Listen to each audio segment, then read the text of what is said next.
Iniciando então, boa tarde a todos. É uma honra estar mais uma vez presente aqui com os amigos da Sociedade Numismática Brasileira.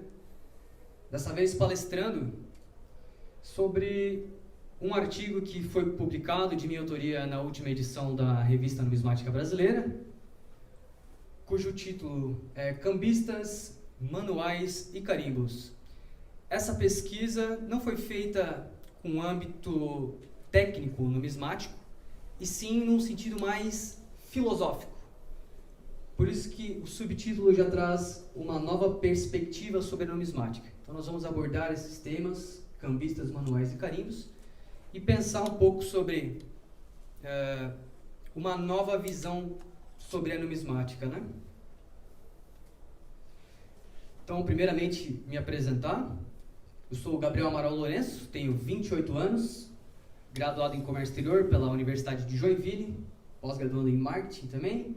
Sou numismata, coleciono desde o ano de 2003, sou presidente fundador da Sociedade Numismática de Joinville, lá em Santa Catarina, no ano de 2014, inclusive esse ano estamos completando 10 anos de trajetória. Coordenador Regional Sul da Sociedade Numismática Brasileira, recém-possado, instituição também que esse ano completa 100 anos de história, e sócio na World Coins Numismática lá em Santa Catarina. Para dar início no estudo, vamos falar um pouco sobre a superpotência da China. A China, país continental, né? Extensão territorial absurda, sempre foi uma potência global, porém sempre careceu de jazidas tanto de prata quanto de ouro.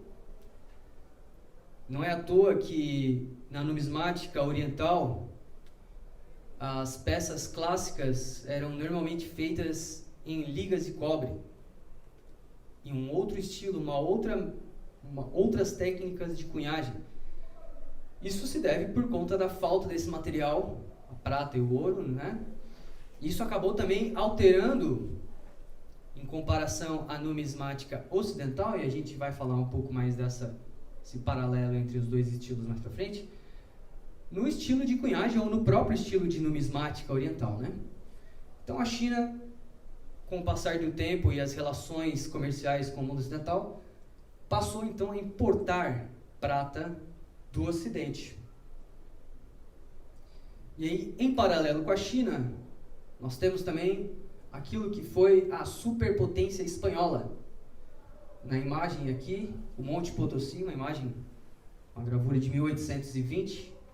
Inclusive o Monte Potosí que foi visitado recentemente com uma bela excursão da SNB. O pessoal conheceu lá tanto a casa de Potosí, de cunhagem, os processos, representada na imagem.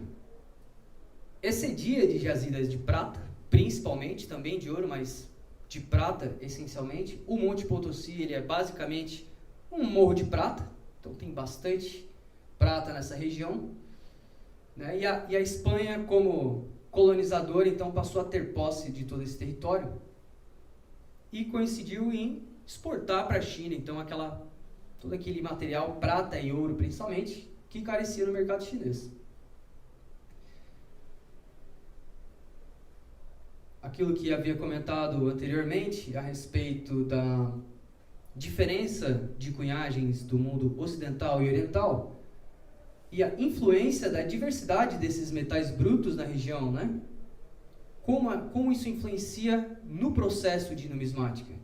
Então, ao lado direito ali nós temos a respeito do processo oriental clássico, que se deu início por volta de 250 a.C., quando a gente fala de moedas convencionais clássicas orientais, né? Porque antes a China já fazia aquelas espadas, aquelas chaves, né? Que ficam entre moedas e proto-moedas, né? Até o ano de 1912, né? Então a China e o Japão ainda emitiam essas, e outros países influenciados também da Ásia, como o Vietnã, por exemplo, continuaram utilizando essa técnica.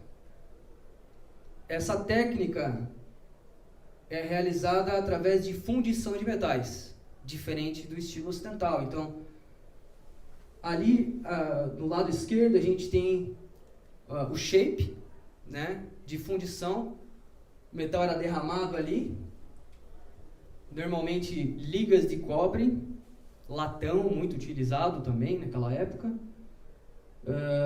Então você derrama ali o metal, depois que o metal esfria, você retira ele, sai daquele jeitinho que ele está ali. O pessoal costuma chamar de árvore, né? Fica parecendo uma árvore. Depois as moedas são cortadas. Então fica só os galinhos da árvore e as moedas são cortadas. Muito diferente do nosso processo ocidental, onde aí sim a prata e o ouro foram conceitualmente, né, aceitas como moeda de troca.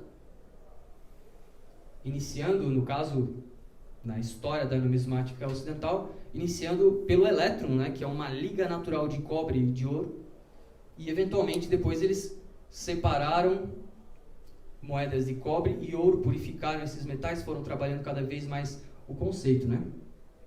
Então eram marteladas. A gente vê aqui, foi utilizado de exemplo uma moeda que eu gosto bastante, inclusive, que é a famosa tetadracma de Atenas, né, a coruja de Ática. Eu tenho aqui o cunho dela e o processo por martelo, né? Então já difere o simples fato de ter uma diversidade de metais disponível no ambiente, já faz o próprio conceito de moeda ser diferente em diferentes lugares do mundo, e também o processo de cunhagem, né? E através disso a gente pode então considerar que o mundo oriental, para não dizer a China, a civilização chinesa, criou a moeda fiduciária para o nosso conceito, porque as moedas ocidentais eram basicamente em prata e ouro, então valiam o valor intrínseco do metal. Enquanto no Oriente, eles criaram a moeda fiduciária através, né, de moedas com valor muito menor em termos de metal, porém com toda a confiança no Estado que está emitindo a peça, né? Então, o fluxo de prata para a China passou por 2 ciclos. O ciclo que a gente chama Potosí-Japão, que durou de 1540 até 1640, mais ou menos, e o ciclo mexicano, que a gente chama, que começou na primeira metade de 1700, já voltado para os portos da costa chinesa. O valor de mercado das pratas no território chinês era o dobro do valor em outros lugares, que proporcionou lucros absurdos para a Europa, né? Também é importante destacar que nessa época, a Espanha, visando esse vasto mercado de exportação de prata e ouro para a China, desenvolveu sua colônia que hoje a gente conhece como Filipinas, que são aquele arquipélago de ilhas ali.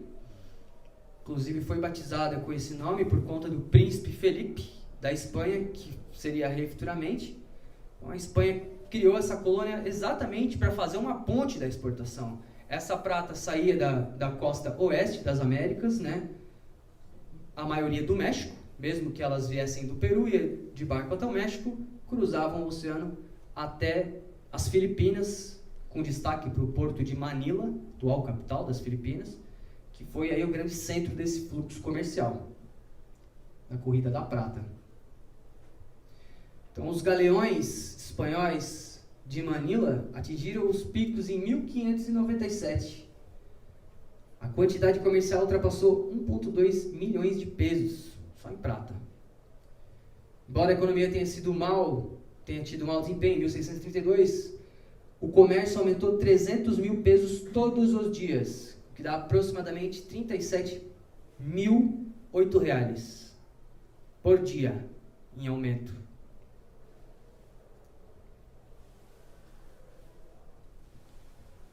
Aqui então um mapa que mostra a Rota da Prata no século XVI, né? Em branco está a rota espanhola, em azul está a rota portuguesa. O mundo dividido ainda mais ou menos naquilo que a gente conhece como o Tratado de Tordesilhas, né? Então a África ficou para Portugal e as Américas ficaram para a Espanha.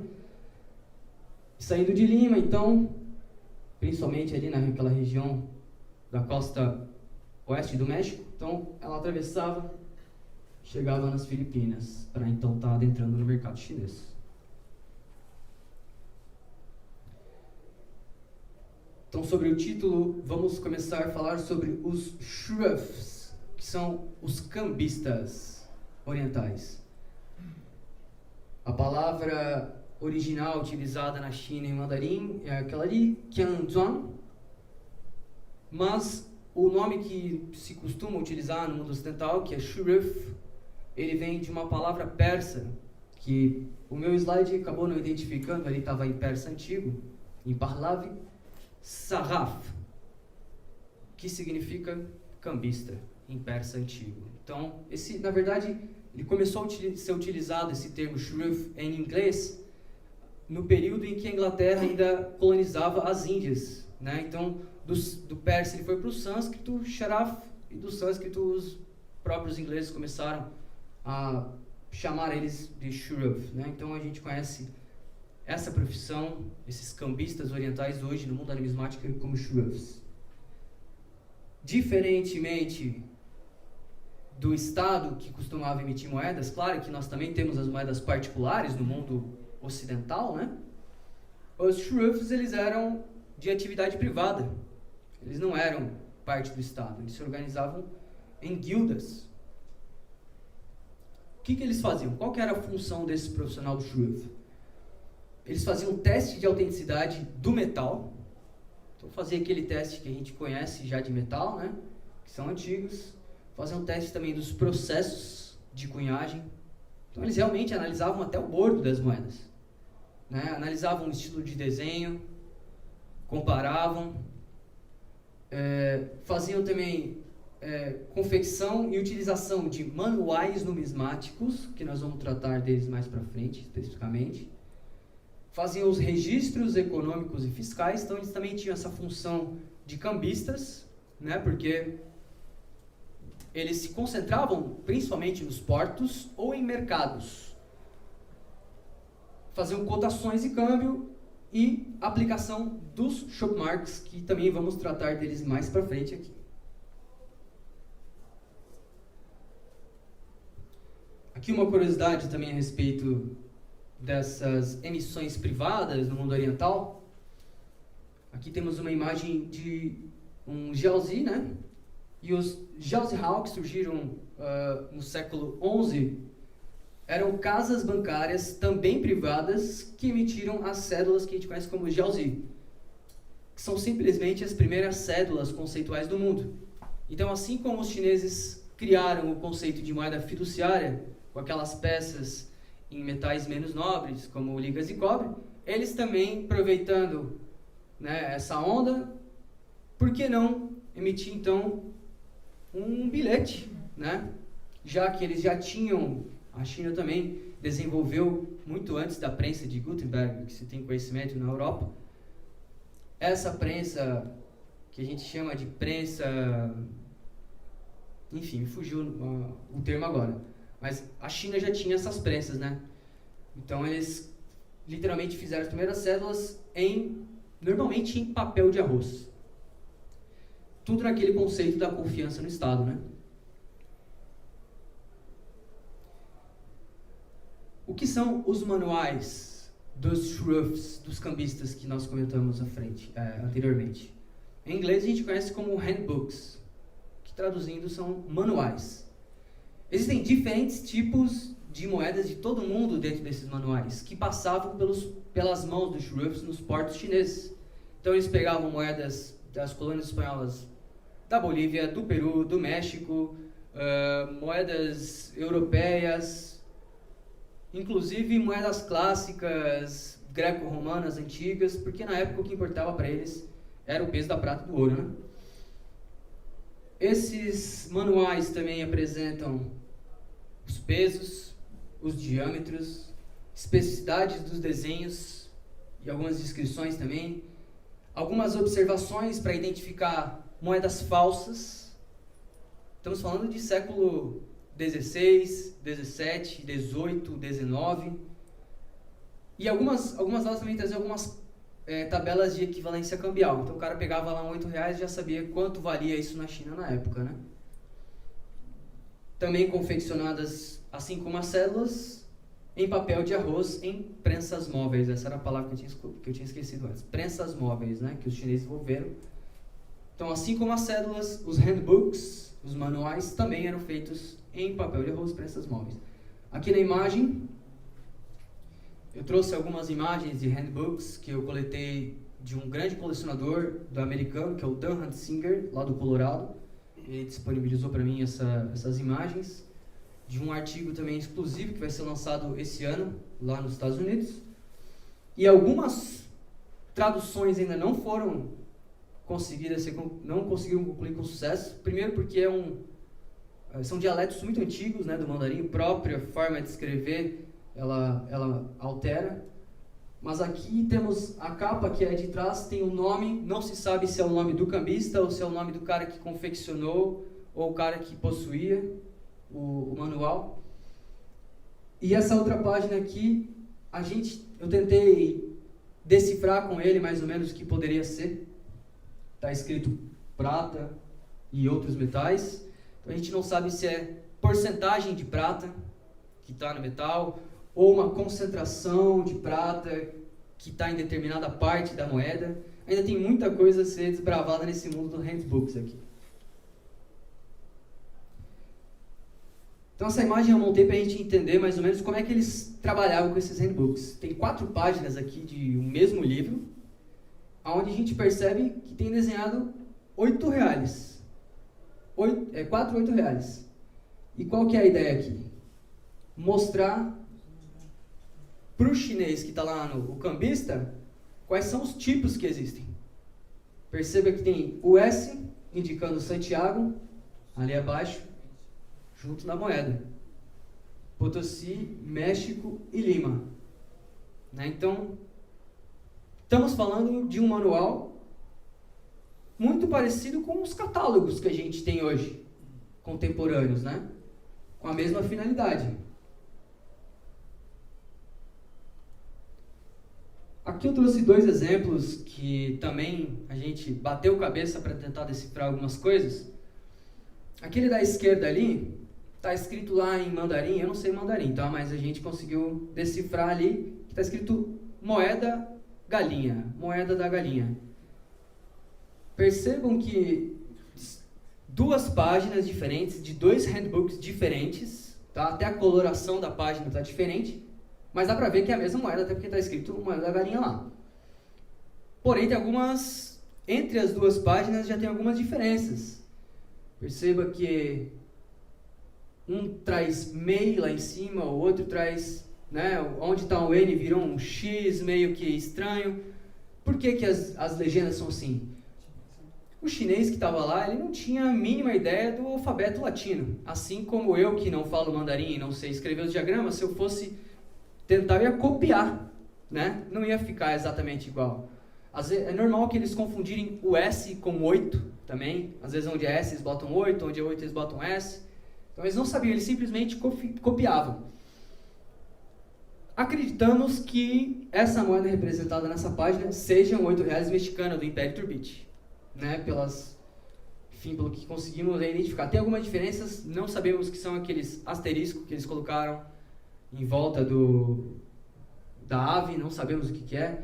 A peça do Turbite não traz a data embaixo da ave, lá eles colocaram uma data. Também acreditamos que um shuruf tenha copiado do manual do outro. Então, por isso que tem algumas diferenças, né? Era tudo feito à mão, então ele olhou de um outro manual e fez uma cópia. Aqui do lado direito, a gente percebe que no verso, nitidamente, é um R$8 do Carlos IV, 1791. Está escrito ali certinho, Carlos IV, 1721. Porém, o reverso traz um reverso de R$8 metropolitano. Porque esse anverso aqui é só para a colônia. O anverso metropolitano ele é diferente. A legenda é diferente.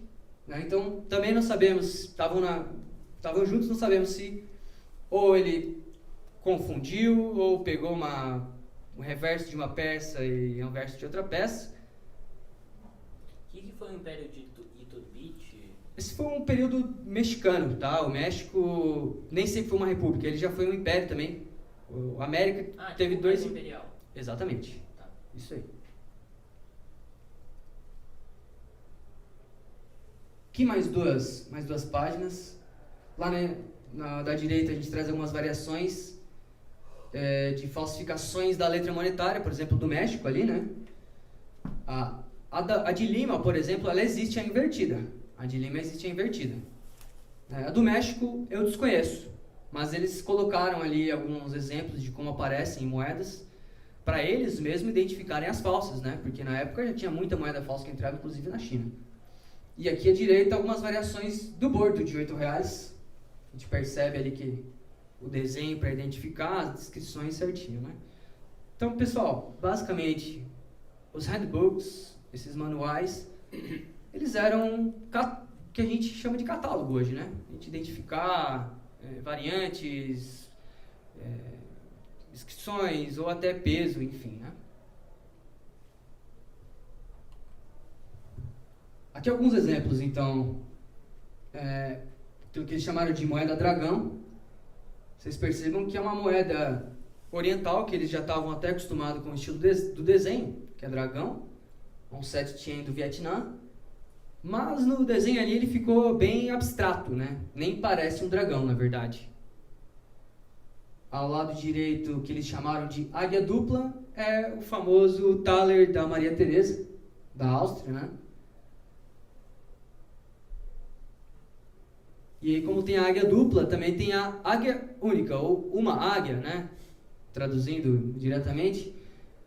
Porém, ela pode ser tanto $1 americano, como um R$8 do México, eles dão o mesmo nome. Águia única, uma águia.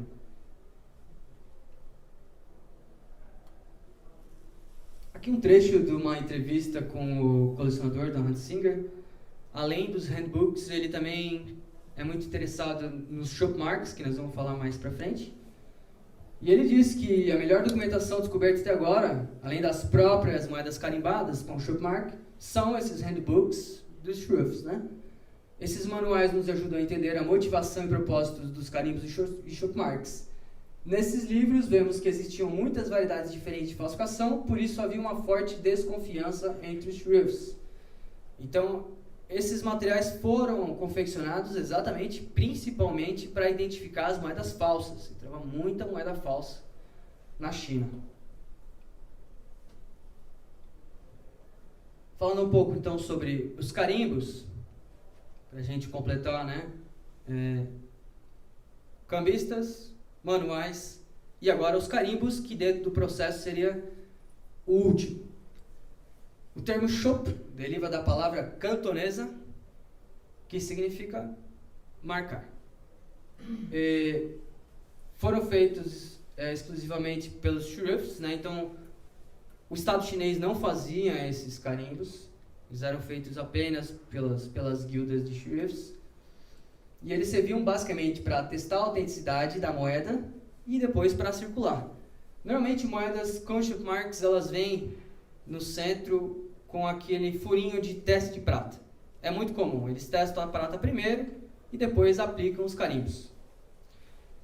Existe uma diversidade, para não dizer infinita, de desenhos e significados desses shop marks. Inclusive não existe nenhuma lista, catálogo, às vezes eles alteram um desenho para o outro.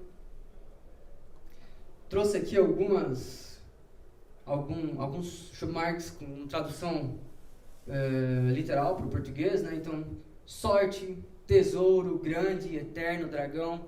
A gente não sabe se era o nome da família, o nome do shruff, o nome da guilda, ou só um nome que ele quis criar para a marca, né?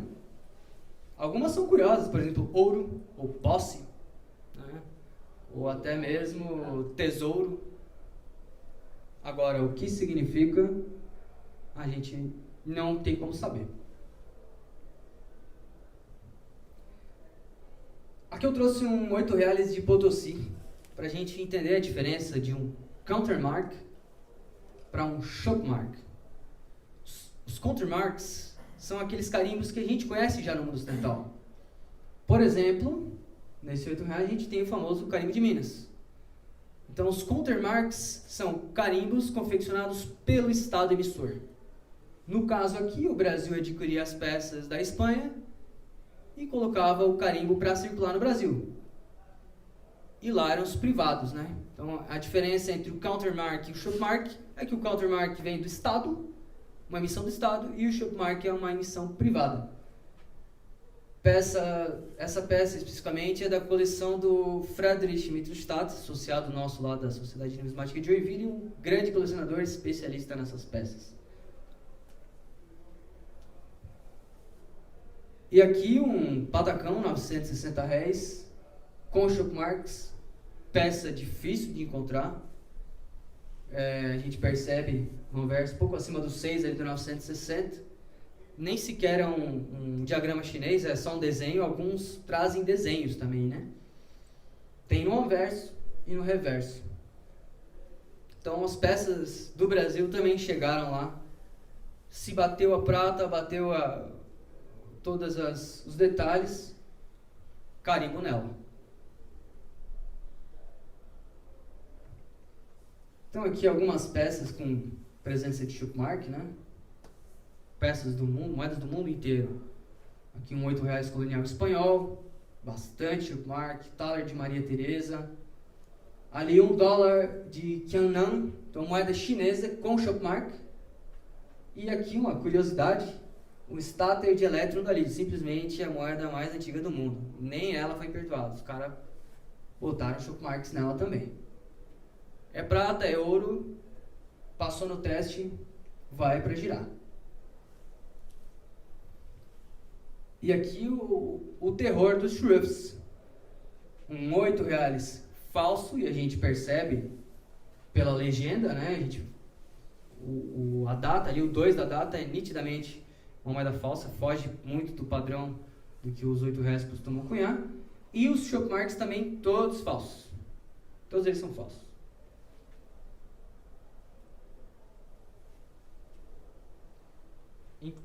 Inclusive, sobre shopmarks falsos, isso é uma técnica muito utilizada para disfarçar, às vezes, uma ranhura ou um polimento, né? Moedas que já estariam comprometidas no mercado numismático, recebiam shopmarks e eram passadas com shopmarks falsos. E às vezes o colecionador, por curiosidade, acabava adquirindo aquela peça por um valor mais elevado, porque está tapando ali os defeitos da peça, né? Foi muito, anos 80 e 90 foi muito feito isso aí, pessoal, nos Estados Unidos, Europa, e na China deve ter tido muito também. Então, o estudo tem muita coisa a ser descoberta ainda em termos de numismática técnica, né, pesquisa aprofundada mesmo, mas eu trouxe de uma forma bem introdutória aqui para a gente realmente analisar a numismática de uma outra perspectiva. Por exemplo, como o conceito de numismática muda do Ocidente para o Oriente, o próprio conceito de moeda altera bastante a respeito de intrínseco e fiduciário, né? A diferença também dos countermarks para os shopmarks, emissão do Estado ou privado. E aí eu coloquei ali uma pergunta que é bem polêmica, vamos dizer assim. Moedas com shopmark, elas desvalorizam ou valorizam no mercado? De forma geral, mercadologicamente, elas tendem a perder valor. Mas nos Estados Unidos, onde aquele colega nosso, Dan Huntsinger, está baseado e estuda bastante lá, eles têm, inclusive, clubes só de shopmark, pessoal. O pessoal se reúne lá só para falar de shopmark. Existem boletins só de shopmark. Então, Estados Unidos, Europa e China têm um público bem grande para essas moedas. Muitas delas, dependendo da peça ou dos shopmarks que aparecem, normalmente é por uma questão mais visual do que algum tipo de raridade. Um shopmark que ficou bonito em alguma algum lugar, ou uma peça que está muito bonita, às vezes flor de cunho com Shopmark, então essas acabam pegando um valor melhor, mais valorizadas, né? Porém, acho que cabe à filosofia a gente pensar que os Shopmarks, assim como os Countermarks, eles contam a história da moeda também, né? E não tem como tirar mais, não vai ter como tirar, então a moeda agora, ela é isso aí e ela traz a história.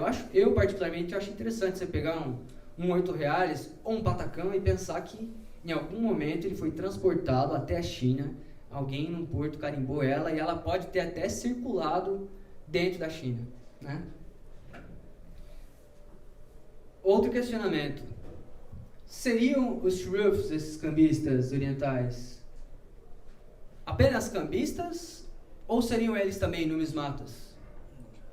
Porque esses caras confeccionaram catálogos, né, que a gente está tratando como handbooks, manuais, mas eram catálogos onde traziam infinidade de moedas do mundo inteiro, pureza do metal, enfim, vários estudos. Com certeza, muitos deles, de alguma forma, colecionavam essas moedas, porque eles recebiam muita prata, então eles pegavam, botavam uma do lado da outra, esses 8 reais é assim, igual a gente faz aqui na Sociedade Numismática também. Ficar observando os detalhes, porque eles queriam identificar que moedas eram falsas, né? Então, mais um questionamento: seriam esses shruffs um dos primeiros numismatas em termos de estudo? E aí mais um questionamento: seriam os handbooks ou manuais os primeiros catálogos? Peças aí do século XVIII feitas em papel de arroz. Então, muito interessante. Acho que tem muito ainda a ser pesquisado sobre esses temas e que no Brasil ainda se fala pouco, mas existem colecionadores de Shopmarks, pessoal que gosta, que estuda. Os handbooks, eu quando descobri fiquei fascinado, né? Não imaginava que tinha essa riqueza de numismática no mundo oriental, então decidi criar esse artigo, compartilhar com o pessoal, realmente para a gente dar uma introdução, dar uma pensada, às vezes uma pesquisada, alguém se interessa, pode iniciar uma coleção aí de Shopmarks, enfim. Então, o artigo completo foi publicado aí na última edição da Revista Numismática Brasileira, que indicamos, com certeza, né? Adquiram aí a Revista Numismática Brasileira, RNB. Vocês podem adquirir o site da Sociedade Numismática Brasileira, tem disponível lá nos encontros também. Então é isso, eu agradeço a oportunidade. Vida longa à Numismática Nacional, deixo o meu contato. Também convidar todos ao nosso 17º encontro da Sociedade Numismática de Joinville, especial de 10 anos, que vai acontecer no dia 21 e 22 de setembro. Agradeço mais uma vez a oportunidade e obrigado.